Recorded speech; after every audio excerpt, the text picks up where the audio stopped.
Wananchi Dar es Salaam Africans wameipasua Azam bila huluma na kuonyesha kwamba bado wana kiu kubwa ya kutetea ubingwa wao. Mabao 3 bila majibu ni ujumbe mzito kwa wapinzani wote kwamba Yanga hawapo tayari kuachia chochote katika hatua hii muhimu ya msimu. Lakini kabla ya shamla za ushindi wa Yanga hazijapoa, Simba Sports Club nao wamejibu kwa vitendo.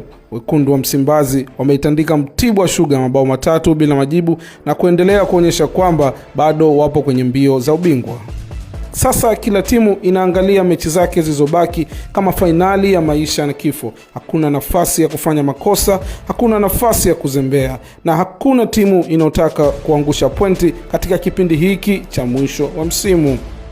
Mashabiki wa Yanga wanaamini ubingwa uko mikononi mwao, huku mashabiki wa Simba wakiamini bado chochote kinaweza kutokea. Pressure inazidi kuongezeka, ushindani umeongezeka pia, na vita ya taji imefika kiwango cha juu kabisa.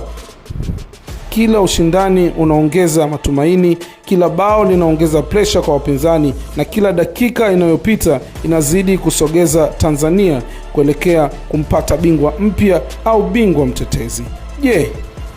Kwa hiki kinachoendelea, unaona Yanga wakiendelea na ushindi mpaka dakika ya mwisho, au huenda Simba Sports Club watatawazwa mabingwa wapya wa ligi kuu Tanzania Bara NBC 2025-2026? Ni nini maoni yako? Hii ni LK Plus, mpaka wakati mwingine, asante.